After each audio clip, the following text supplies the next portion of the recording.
Jason, welcome to the Retail Horror Podcast. Hi, I'm so glad to be here. Thanks for having me, Michelle. I'm really excited. It's funny because you were introduced to me by Ann Nensel. How do you say her last name? From she's with Peking Handicraft. I've worked with her for years. She made the introduction, and it was on a completely different subject. And I was like, "Hey, do you want to be on the podcast?" Worked out well. It did. I'm super excited. Tell everyone a little bit about yourself, a little bit of your background, and then your title and the company you're with right now. Sure. So my name is Jason Soejoto. I'm the National Account Manager for Specialty and Independent Business over at Ducannon Supply Company. Ducannon, for the uninitiated, is premium men's grooming goods. And so we occupy a really unique space within gifts specifically, whereas I've spent most of my time at Ducannon. I've graduated into specialty and hardware and kind of expanded my world a little bit. Previous to this, I've been a little bit of a jack of all trades, but like I've always stayed in retail and customer service. That's always been the backbone. So I've done things like account management, inside sales, e-commerce management, all the way down to like retail store management and direction, in-store execution. I've got a pretty strong background in merchandising. So if it's happening in four walls and it involves somebody buying something, I've probably done something similar to it. So I've got that kind of that retailer language is something I feel is one of my strongest strengths. I love it. And I want to dig into who you merchandise for and your retail experience. Yeah. So my very first job, I was a huge music fan, and I always have been. And so there's a little record store in my town where I grew up in Northern California. And I figured out that the owner worked by himself on Sundays. And I basically came in the door every day with a resume and tried to just like talk with him about what he was listening to. It ended up being pretty transformative, not only for like the music that I was into, but also just kind of like sharing with him like a passion industry, which is what I think like continues to like stick with me to this day. So because you before we started recording, you gave me the green light that I'm allowed to use bad words. Like, it's nice to sell not crappy stuff. Like it's nice to sell nice things. And I think that goes into the quality of what you sell, but also like industries and segments that you're passionate about. So again, like I'm a huge music fan. So like I literally cornered the owner with a resume every Sunday. And then like, was like, what are you listening to? What's this all about? I've never heard this before. And then he got so tired of me that he was like, I'll just give you a couple shifts just to make you go away. And that's how I got into this whole thing. How old were you? I think I was 15. So I was having my mom drop me off in front of the record store every Sunday. And she's like, what are you doing down there? I'm like, I'm just hanging out, like, and just bothering this poor business owner and badgering him into giving me a job. So, but it ended up working. That's amazing. And you know what I have to say, because there are very few, a lot of my first question used to be, how old were you and what was your first job? Because what I've realized in this industry, a lot of us are hustlers, and a lot of us have had jobs as young as some kids. Some people have it was like 7 years old working in their parents' thing. But by far and large, 14, 15 seems to be the age. I started when I was 14, but it seems to be about the age that like truly like the hustler in us. And it's like every single person that started that young all has a major presence in the industry now. And it's all due to, going in and for you badgering this poor owner. They must have been like, oh my God, kid, you're back. Jesus. Yeah. I don't think that he was, by like week like 4 and 5, like he was pretty tired of me at this point. I think it only took me less than 2 months to kind of like get my foot in the door. But like, it was one of those things where like my friends were like, it'd be so cool if you worked there, but like nobody ever gets hired there. It's been the same 3 people that have worked there forever. And so again, I just kind of barged my way in.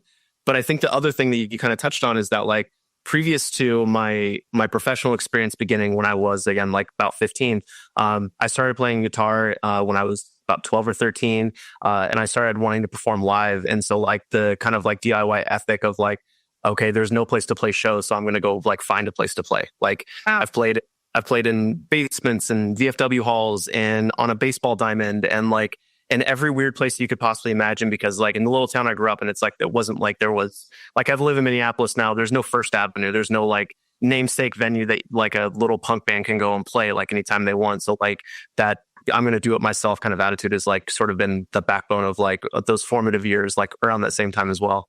Did you play house parties also? Oh, yeah. Everything. We grew up with the guys from Pennywise, and Fletcher's my ex-boyfriend. And those guys would play house parties in Manhattan Beach where we all grew up.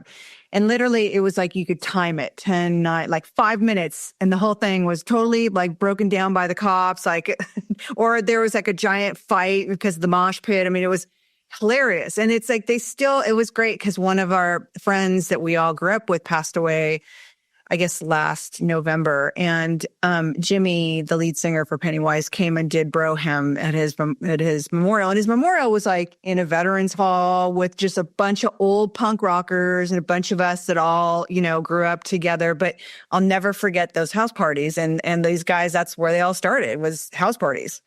Yeah, when there's no venue to, support the kind of music that you want to play, like, you go and you make your own way and you find your own thing. And so that's been a thing that's always kind of like been in my back pocket, is that like, well, if there's no way to do this, kind of like properly, then like there's a way that I'm going to do it and I'll figure it out myself.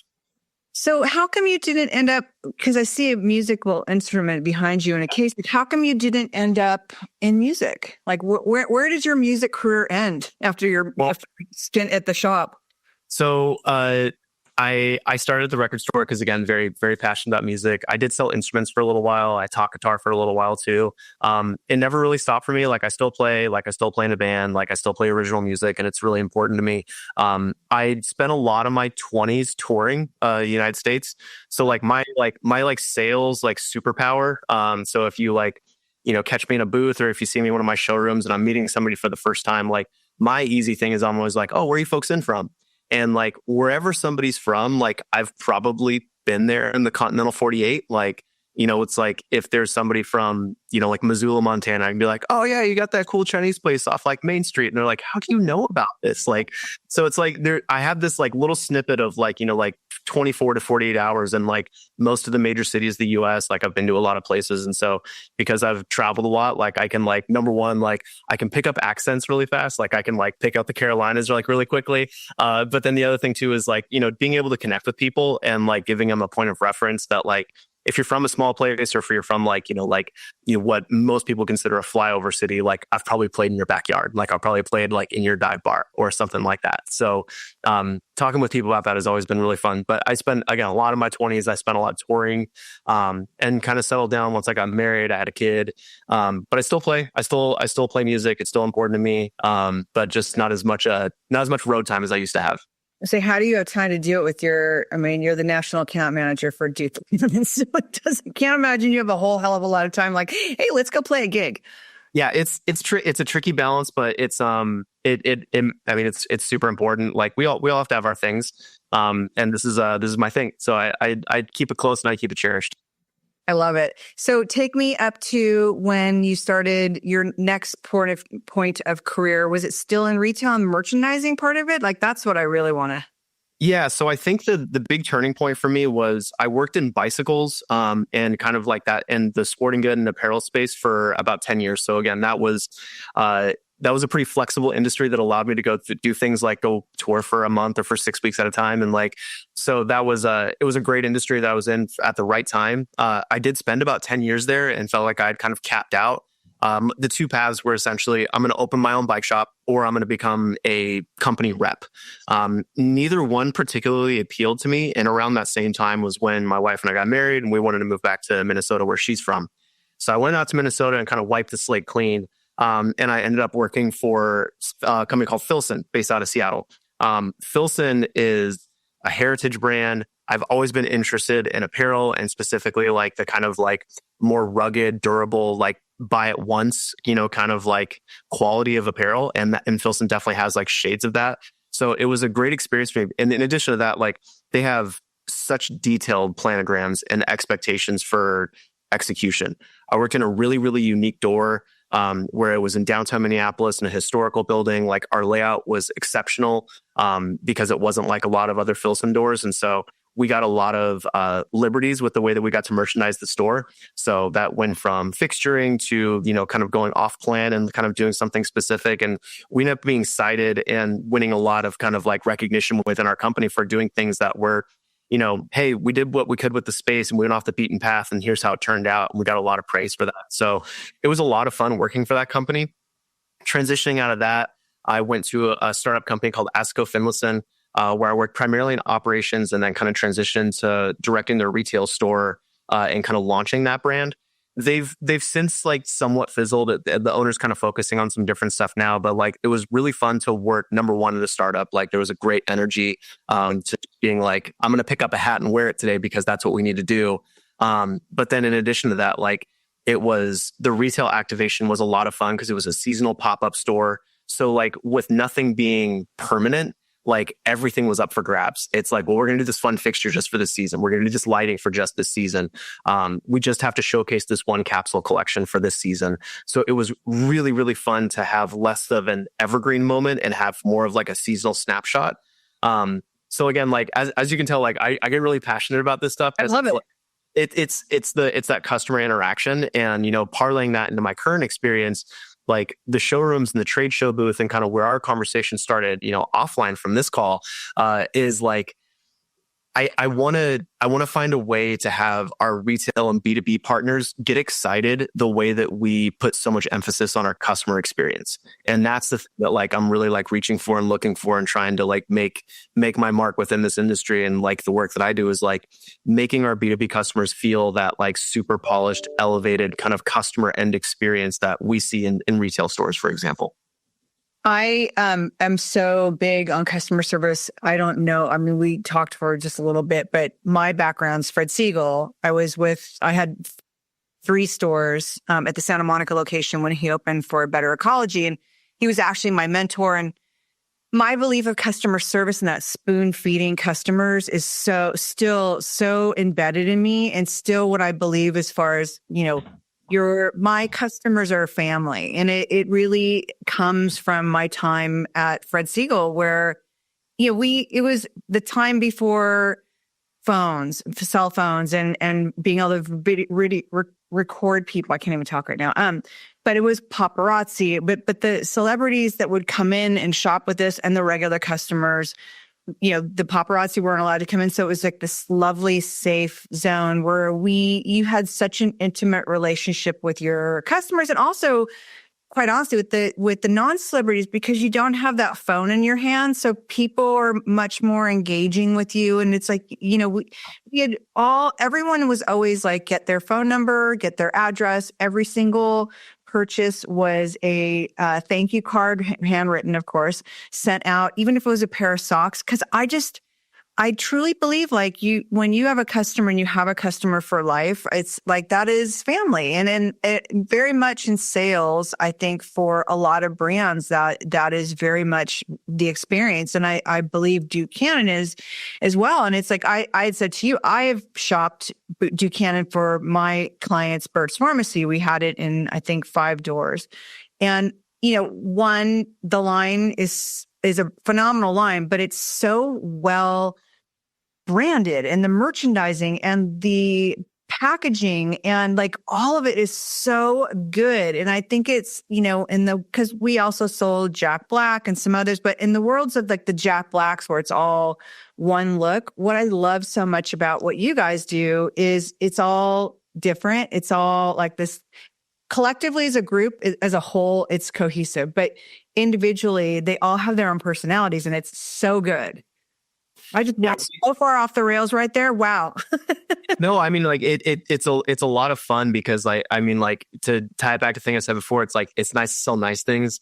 Like, I think that for guys, and I think for a lot of people, like a lot of guys aren't willing to upgrade their routine. And so like anything that's beyond like, like the melted bar of Irish Spring, like that's this. Right. Oh my God. We have sorry, Dave. We have a Costco giant case of Irish Spring. What is with that? I don't know. I think that it's so this is a fun thing. The story of how I got to Buchanan was that the director of marketing for the startup I talked about previously at the outdoor apparel company, his name's Devin. Devin and I worked really closely. Like I joked with people that like, we were at this startup and it was just like him and I just in the ditch with shovels. Like we were both just like, we were in it and we were working hard. We were working long. And it was great because like we got to see a lot of the results of our labor because again, it was a small team. So when the company started to kind of like shift and we both kind of saw that we both wanted to leave, Devin went directly to Buchanan, and I actually spent a year working at a construction company selling concrete cutting equipment, believe it or not. it was actually like a really fun year because like going back to like bicycles, like I had in my bike shop that I worked at like something to the tune of like 16,000 SKUs, like just within like that door, and at concrete cutting, because there's lots of different equipment and little like, there's a lot of minutia to the different types of things that you can do as far as equipment and differences. So there's like close to 20,000 SKUs. So like that technical part of my brain of like being an account expert was like really like flexed big because like I'm not personally interested in concrete cutting equipment. I just need to be really good at selling it. And so kind of taking my passion out of that and seeing if like the muscle was still there was like a really fun year. And I found a lot of success within that. So I had just gotten promoted and Devin called me and I was like, yeah, I just got promoted. Like it's going really well. Like, how are you doing? And he was like, well, actually I was calling you because there's this sales opening at Duke Cannon. I thought you should take a look at. And I was like, no, man, I just got promoted. Like I'm good. And he was like, no, I think you should really take a look. And he implored me to like really look at this opening. And I kind of brushed it off. And then I looked a little closer and I gave him a call back a couple days later. And the way that he pitched it to me is he was like, you got to understand that like you're in the bathroom with a guy that has never thought about anything that's inside of that room. And it's not important to him. But there's this opportunity to have this kind of private moment with someone that says like, you're allowed to feel good about yourself and what you're about to do for yourself before you start your day. And this is like a pretty vulnerable moment for guys.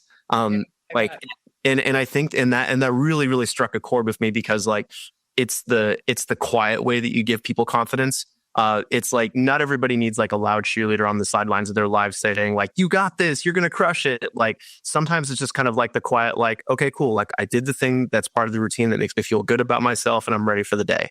And like, that is a really, really unique opportunity. And again, like really struck a chord with me. So that's kind of like the whole reason I made my foray into this industry was to do that. It just so happens that also like it's predicated on like an upgrade. Like, we know that you've got the giant Costco pallet of Irish Spring in your garage. And like, we're here to like, let you know that like, you can smell better, you can have a better experience with the product like that, and you can feel good about like doing something nice for yourself and like going a step beyond like the bare minimum of like, like the unscented bar of zest that you're about to scrub yourself with. Like you can do better than that. You are worth like for all the guys out there listening, like you're better than that. You're worth more. Like let us help you. It's funny, guys, because one of my stores was men, and it's still my favorite people to sell to are men because they're just so easy. Because it's like men, like when it comes to apparel, like all the guys came in, I knew exactly what they wanted. I knew their styles, and it was like you can show them something, and they'd be like, "Okay, I'll try it," and then it was like, "Oh my God, I love it," and then okay, I'll take 6 more, and the same, I would guess, is the same about personal care because really, you nailed it on the head. Guys really don't like. Women are all about the personal care. I mean, if you open my cabinet or my drawers in my bathroom, it's gross, but it's one of those things I love. And Dave, again with the Irish Spring, that is deodorant and Irish Springs. That's it. And when I think about it, like most men, that's the extent of the quote personal care. And, it's funny because I would guess once you start having conversation with men and like, you should try this lotion, like it's an easy sell. It has to be like, it's, because guys are so easy to sell to. Like, I think the easiest part of the job is once you've gotten that first item in the door. It's like, that's the big hump. Because if there's one, like speaking as like a male consumer, like we want the top of the mountain of like a retail experience for a guy or like a customer experience for a guy, in my opinion, is being a regular. Like when I go to my favorite breakfast place, I walk in, good morning, how's it going? And they know what I want. Like they don't bring me a menu anymore. They know like I take a certain kind of cream in my coffee. Like they know me. And if you can disrupt a guy's like purchase routine in that same sense where it's like, oh, I got to go grab my Duke Cannon. I got to go get my stuff. It's like once you've built that routine in there, like being the regular that goes, I grab my bar because it's the first of the month. It's time for a new bar of Duke Cannon. Like that's the goal. Like that's the dream, is that like we become like a regular part of that because it's like, yeah, it's good stuff. Like once I found that breakfast place, I found the thing I order. I like what I get every time. And like, I keep ordering it because I'm a regular dude. Like all the guys are. Yeah, and so like once you find that thing that makes you the regular, like that's the key. So it's just getting that first item in the door, and most of the time for us, like it's a bar soap or a body wash because like our stuff is just like great quality. Like again, like we like to internally refer ourselves as like a mainstream upgrade. So like you're looking at like the big kind of like the huge brands like Axe and Old Spice and Irish Spring and Zest and like Dove for Men and like kind of like the legacy kind of like brands. And like if you can get guys breaking the habit of like just like, oh, it's a giant box of like like 40 bars for like $6, like if you can get them to like break away from that and like find something that like lasts longer, has a better feel and quality, most importantly has a better smell, like then like we'll get in the door and we'll make believers out of people. So like that's the best part of the job, is just getting people excited. I find it interesting you use the word legacy with like the zests and like because that's the last thing I would think of. But when I think about it, it's true. Like one thing that for, I'm thinking as a retailer, and for those people listening that have men's departments, for those of you who haven't seen the line, I can't imagine that you haven't, but because it's like one of the best lines out there. But it's such an easy, for me, I would say for retailers, if you sell men's apparel, it's such an easy cross merchandising opportunity. If you sell gifts, and like for us at Burt's Pharmacy, I was all about, from my time in Anthropologie, I still, when I work with retailers and we curate their buys, I still curate them by concept, how I learned at Anthropologie. So I will cherry pick different lines and create a concept. And when we brought in yours, it was for the men's department. We started selling some apparel, but it was cross-merchandised with fantastic books from Chronicle, like, I forget some of the names, but there's fantastic books it crosses merchandise with. It merchandised really well with men's like guys' gifts, like bicycle tools and whatnot, because it's a very giftable line because of the packaging, but it cross merchandises so well with apparel and with gifts. And it's like you could do 5 SKUs, you could do 10 SKUs, like all of it cross merchandises so well with gift lines. And I mean, honestly, apparel is like my favorite way to merchandise it. I think it strikes a really, really nice counterbalance between getting what I would consider to be like hard goods.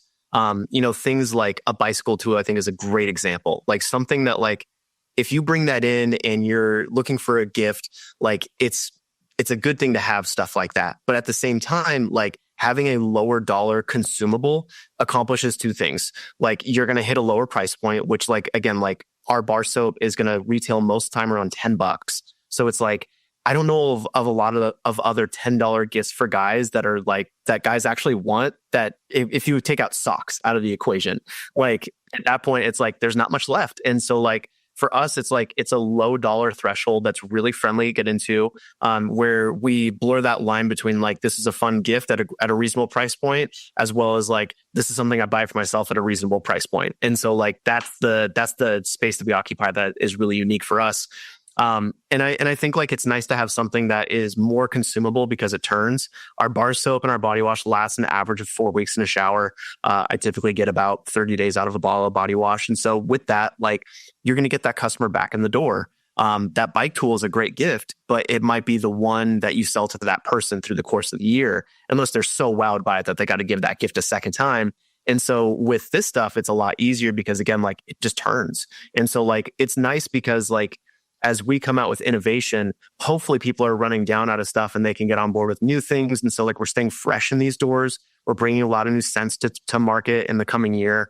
And so like I think that's the funnest part, is that like we get to sort of be that like fast moving, fast turning counterbalance to higher ticket items like apparel and hard goods for gifting. Tell me a little bit about how Buchanan started, a little bit of the background of the story, because you said it was 2 startup guys that started it. Yeah, it was 2 marketing guys that worked together. If I believe if I get my details straight, they're 2 guys from Coca-Cola. Their light bulb moment was that they were kicking around the idea of doing something within the grooming space, and they saw a guy where I'm in Minneapolis, which is where Target is based. And so they were in a local Target, and they saw a guy pick up a bottle of Axe body wash, and they found him around the corner from Grooming. They're like, "Hey, sir, can we ask you some questions?" And he's like, "You're not marketing guys, are you?" They're like, "Actually."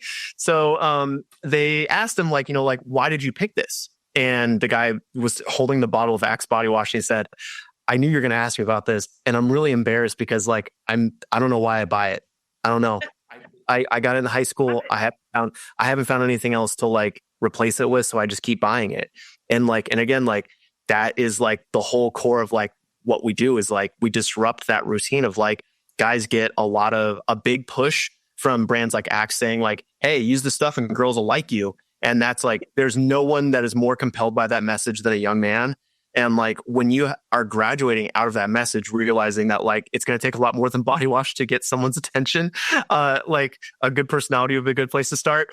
So when you figure out that like the body wash isn't going to get it done, then like you have to kind of like figure out a way to graduate out of that like kind of, I mean, immature sort of like category and like scent and like, product.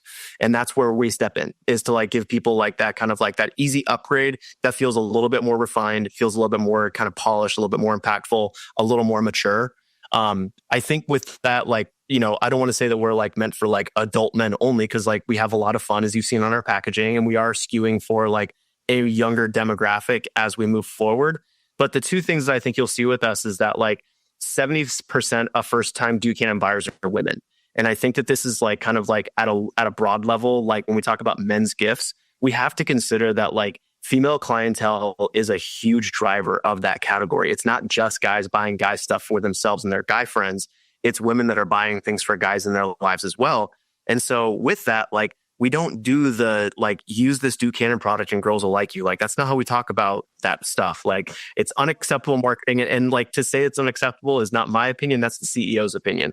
And so like that's just not how we talk about it. And then the other thing that like we really avoid and like we don't do is that I've seen a lot of men's marketing for grooming that says like, you smell like shit and we're going to fix you. And like, I don't think that that's really friendly either, because like, and when I'm meeting customers, like I don't lead out with like, God, you smell bad today. Can I do something about that for you? Like, that's not how you make a friend.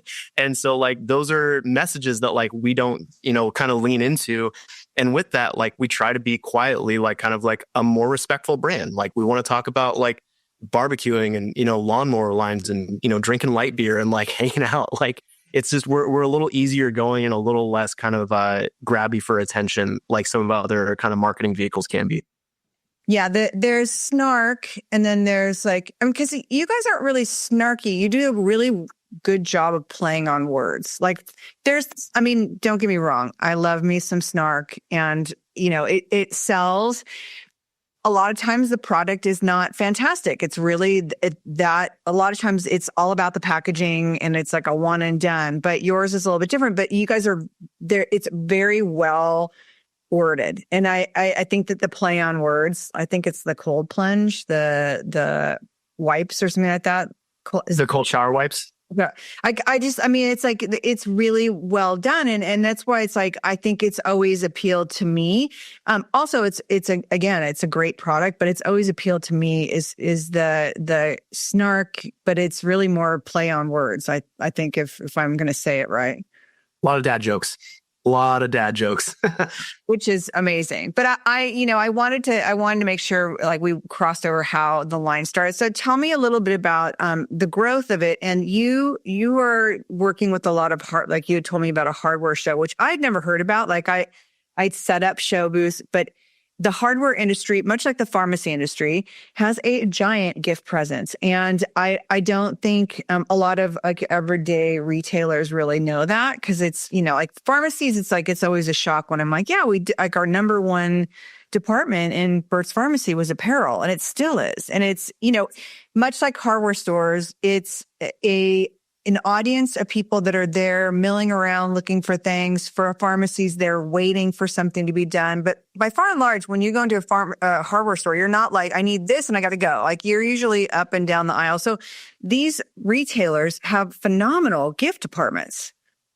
Yeah. I mean, to back up your point, like my time at Buchanan before I stepped into what we're calling specialty and hardware is kind of the way we have it segmented. As I stepped into that role, it was stepping away from independent gift. And so like, that's where I've really spent the majority of my time at Buchanan has been in gift. So my favorite businesses to sell to were pharmacies. They split the line perfectly between I'm buying something for myself or I'm buying something as a gift, because they have them both. Like you can go to a pharmacy and purely have like a like $100 plus basket trip just buying necessities for yourself. And you can have that same basket size or even double that buying for somebody else. And there's very, very few businesses that can have such robust basket sizes and like kind of average purchase values that could both be both for self as well as gifting. And so like pharmacies, like I think are like a huge kind of like sleeping giant, like within that industry, because like it's not just boutiques and hallmarks and things like that. Like there's like some really great utilitarian businesses. So within that, like hardware is very similar. I think the reason that we do so well there is when we talk about our primary customer and our primary purchaser, we lovingly internally call them the good dude. And like the good dude is the guy that like goes to the hardware store to buy new weed whipper string and like a can of paint and stuff like that on the weekend. And like we want to meet that guy in the retail places that he's going to frequent over the weekend. Like it's like, I got a house project. I got to go over, to the hardware store and grab things. And like that's where we want to meet the guy on the shelf and be like, I've never seen this Duke stuff before. This is cool. Like that's where we want to be, is like meeting the guy in the place that's convenient for him where he's already shopping. And kind of meet them in that space. Because again, like hardware stores have like exploded, especially their impulse and Q line.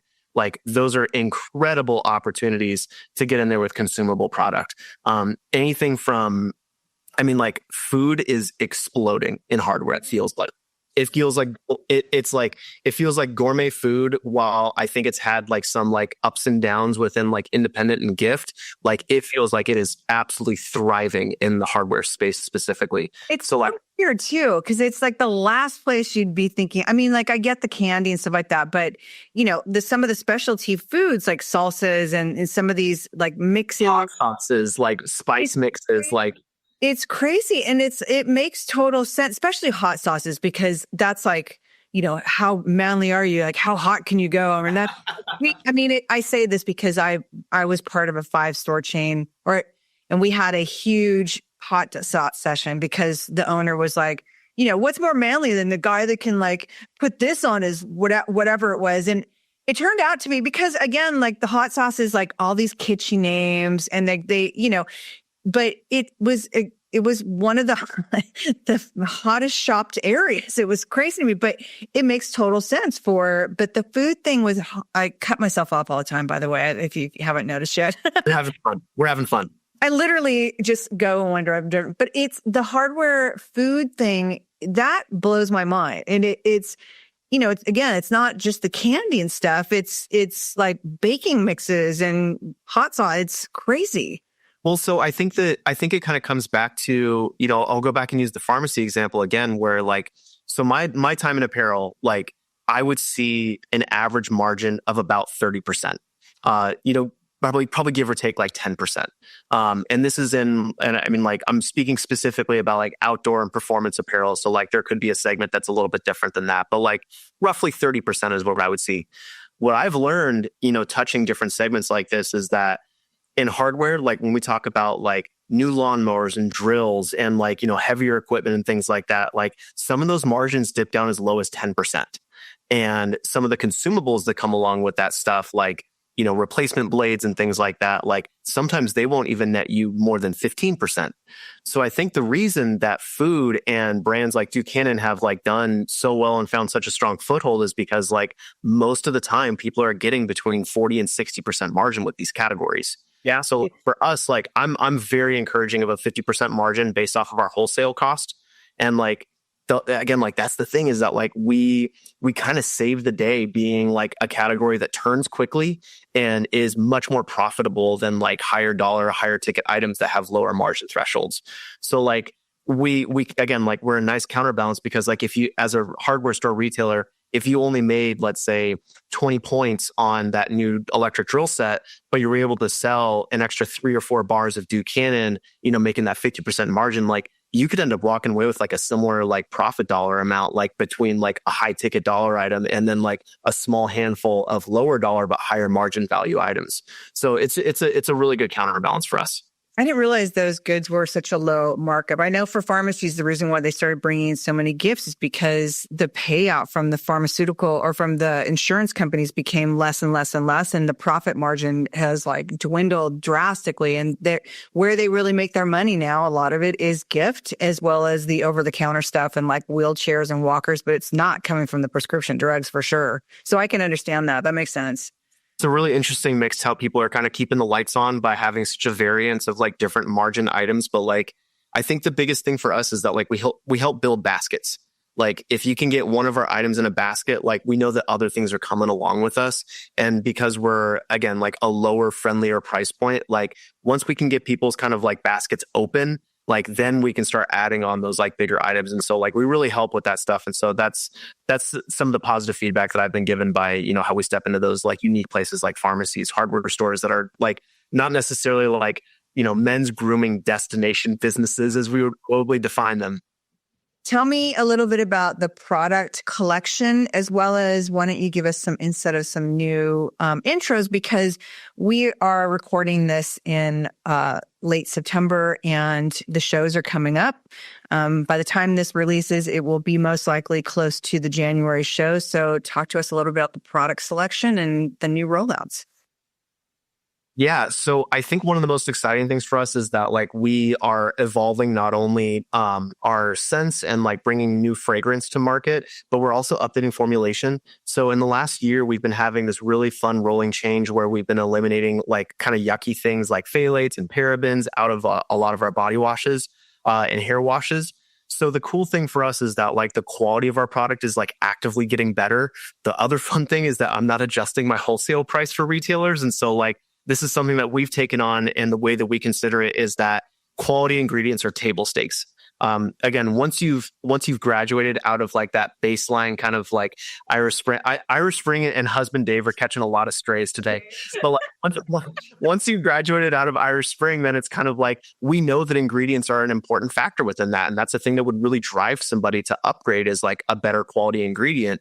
So with that, like we're constantly improving formulations and things like that. So we're really excited about that. I think the other thing I'm really excited to share in the upcoming year is going to be our new face care. It started to really take off and we introduced it this year. So it's basically, we've got 3 types. We have dry skin, oily skin, and standard. It's great because as I go to places like Las Vegas, I crush it with like the like dry skin kind of areas because it's like, you know, we've done the Vegas gift show in the middle of the summer. It feels like you're walking through a blow dryer, like something that is like going to make your skin feel like rejuvenated at the end of the day, like makes a huge difference. I think especially in those extreme weather environments, like guys that are maybe skeptical of the efficacy of a product can have a great experience there too. So I've made some believers out of people in Las Vegas. And then the other thing is that on the other side of the country, when we do Atlanta, it's pretty swampy. So then I go out there and I crush it with like the oil control face stuff. I mean, like this is like getting to be, I think, a little bit more advanced for guys, but it's great to show them what it looks like down the road. So we have this oil control face lotion that actually has a matte finish. So it produces shine in addition to controlling oil. So again, like I think that we're tugging on the strings of like the things that make guys feel more confident about themselves is like, I feel kind of greasy today. I'm in Atlanta. Like, is there something I could do to make myself feel just like a little more put together? And like, there's something out there that like can help you like feel your best. And that's like to have more options to address more skin types is something I'm really excited about. And I think the last thing that I'm most excited about is our liquid cologne. Our liquid cologne categorically is our number one growth driver. It's exploded onto the scene in a handful of retailers. And I think the reason is because we're tracking for an average price under $30 on shelf. And this is really, really fantastic fragrance. It's probably comparable to what most people would experience in a $70 to $120 cologne. And being at a lower price point, we end up blurring that line between something that would, again, be a personal purchase. Because like it's tricky unless you know exactly what a person wants. Like you're probably not going to spend $100+ on the cologne to be like, I hope you like this. Like you're going to buy the person exactly what they want. But like at $30 or under, like all of a sudden it's like, hey, I really like the way this smells. Why don't you give it a try? And that sounds like something that a partner or like a person would buy for another guy in their life. It's like, hey partner, I like the way this smells. Why don't you give this a try and see if I can make you smell like this? And it wasn't like a crazy investment, but it smells great and it works well. So I think that like lowering the entry point to premium fragrance is like a really, really exciting kind of fresh step for us. That's great. I love it. What is your minimum opening buy? So we're 400 for an opening buy. We do what like super easy $100 minimum reorder. Like some people carry just a few SKUs. That's fine with us. Like we want to find the stuff that works for you. If you ever talk to me at a show or in person, like I'm a pretty low pressure salesperson. Like I'm not here to like twist the knife with anybody. Like I would rather load you up with SKUs that we feel like 10,000% confident about and like let you go with those and build that confidence and build on that. Like I don't need to sell you like the biggest display of all time to get you started the right way. Like we can take baby steps together. So we're real easy going with that. Can I tell you how much I love that? Because there are, and this is the reason why I cherry pick. There are a lot of personal care brands as well as perfume brands that really want you to have an impact of their product on their shelves. And it's like, they are massive open to buys. And I've always believed in cherry picking. I don't believe that you're going to get more sales if you have more of the SKUs available, because it's kind of like I tune it to when I used to buy shoes by the case pack. You would get all the shoes, you got doubles of some sizes, and the rest of you got singles. And swear to God, every single time you sell out of the ones that you get doubles, you still have these weird sizes that don't sell. And the only way you're going to get your other sizes back is ordering another caseload of all those stupid shoes. And then now you've got doubles of the ones that don't sell. So I love the fact that, and $400 is easy to, it's easy to go through, especially, if you're talking about bar soap. But I also love, though, that you guys do have these beautiful point of sale. Is that the right phrase? Point of sale fixtures that you guys fill up that you can pick and choose what you want, but they're great fixtures, are not those hideous, brands that have the. And I'm the first person as a merchandiser, I take everything out of packaging. 9 times out of 10, if it comes in one of those pop-up boxes, like get rid of the box, because I feel like I know they work as a shelf talker and they do help sell something, but I think it truly lowers the brand. I feel like it makes it look cheaper, where you guys have this thing and it is a quality box out of wood. It's not some crappy cardboard. So it feels you've raised the bar on that packaging. And if you are going to have this fixture in your store, it looks not expensive, but it looks important. Yeah, like that's the whole thing, is that we want our presence to be felt like when we're in a door. But I think that, to your point, like I'm the same way with merchandising too, where like I don't want stuff in like sleeves or in talkers or anything like that. But the other thing that I've had the fortune of also is that like I've primarily worked at smaller businesses and the expectation was customer service. So if there's a display that is maybe like set up in a way that is maybe more delicate looking, maybe isn't like a spring loaded sleeve like what you'd see like on like a Lozier shelf at a CVS, it's like, yeah, you may have to walk over to your customer, show it to them and present it to them. And that's part of the expectation too, is that like, people have a way to get other people excited about stuff and talk about things in that way also. So like, I think that merchandising as like kind of like as like a passive mechanism, like can actually be like really, really profound in the way that your customers have that interaction with you and the way that you can present to them. So again, like coming all the way back to like our original conversation about trade shows and stuff is like, those are the things we're looking to do to like improve our presence in a temporary sense at pop-up shows. And then also like put additional polish on our showrooms, at our permanent showroom booths, is like, we want to inspire retailers into thinking about how they can present our product to customers, but then also like how much can we like more or less like automate with like presence of like these big like displays and things like that. The other really important thing about our displays is that it showcases the most important things about us, which is that everything we do is made in the USA. And a portion of proceeds goes back to U.S. veterans. And having that not only on our packaging, but then also on the displays, that's a really, really helpful thing, because like those are key points about our company that we want everyone to know. Like the quality of like the stuff that's made here in this country is like of a certain caliber. We want to share that. And like the company was started on Veterans Day. So the founding day of the company is 11/11/11. So we turned 13 this year, or we're going to turn 13 this year. Which is really cool.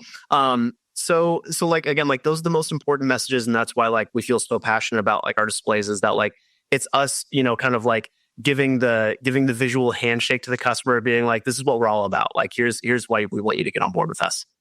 Talk to me a little bit about the donations to veterans and how, what it looks like and what you guys have done. Cause you guys have had to make a massive difference in 13 years. Yeah, we've done quite a bit. It's been truthfully like pretty scattered. When I first started at the company close to 3 years ago, it was really kind of like, if you have a cool idea, let's hear about it. Because I think that there was such a organic kind of groundswell of passion around what we could do with company money to support these veteran organizations. So the very first thing I did, like I've been at the company for maybe 2 months, and I had a friend of a friend that worked in Seattle at a bike shop called Metier, and they were sponsoring a guy for this thing called the Ride Home. And he was doing a massive ride from, I believe it was Seattle to Dallas. And he was raising money and his goal was that he was going to rehome 100 houseless veterans in the Seattle area. And he was going to do something like he was going to house 100 veterans, and he was going to connect 10,000 veterans with VA benefit packages and give them more guidance on how they can get their VA benefits. So it's like, and it was just this guy that was like, I mean, he took it upon himself and like had this ride organized and did all this awesome work. And I found out about it and I reached out and I said, like, do you still need sponsors? Like, can we do something for you? And like, we ended up being able to work with them like straight away. So like a few years ago, like it was kind of bring your cool idea to the table and let's see like what we can make come to life. And it was a little bit less like strategic. And since then, we now have the Buchanan Foundation. It's a proper 501(c), like it's a nonprofit that's guided by active duty military for additional compensation to ensure that who we partner with is actually making a difference in veterans' lives. So the efficacy of the people we partner with is like at a really high level. I think that the inner sponsorship that we talk about the most is the donations that we made to the Gary Sinise Foundation. Gary Sinise has done incredible work with retooling existing or building new homes for veterans that are coming home with new disabilities. So people that are coming back injured, that literally have to like put their lives back together in a new way with new physical limitations that they weren't accustomed to prior to leaving. Like the Gary Sinise Foundation is making that transition back home smoother and easier for those folks. It's a really incredible foundation, and like a lot of great stuff comes out of that. So like we're proud of the things that we get to do. So like when you look on our page, like there's a lot of different organizations we've worked with, but I think that the stuff we've done really recently with Gary Sinise has been like probably like the banner kind of accomplishment that the company's achieved in the past, 5 years at least. I've always said giving back is so incredibly important for businesses, whether it's time volunteering or, giving back money or just, I think that it's not only it should be mandated as a human, but it definitely as businesses, I think that it is so incredible. And veterans are like the forgotten group of people. You know that they have protected and served our country, and they come home with so many issues. And my family's military; they're all Navy, and my nephew's now graduated from Annapolis and is part of the. I hope I don't screw this up. He's part of the submarine guys that work with nuclear.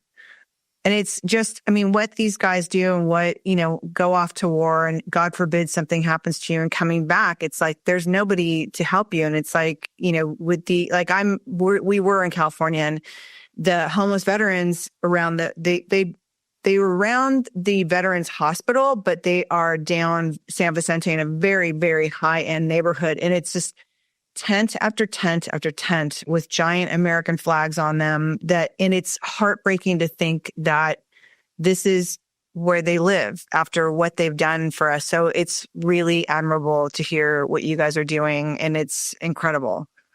Yeah, I think that there's no shortage of people that could use a helping hand, and I certainly think that there's a lot of people that come to mind when we think about that. But historically, considering the sacrifices that have been made by the folks in service, it really is it's a group of people that really is perpetually underserved in terms of like what they should have access to and what they come home to. And so again, we're proud to kind of fill in the blanks and fill in the spots where we can and assist where we can. And so it's one of those things where, it's business and like, we try to have as much fun we can with it. But like, there are these moments where it's like, we can do some real good with this stuff.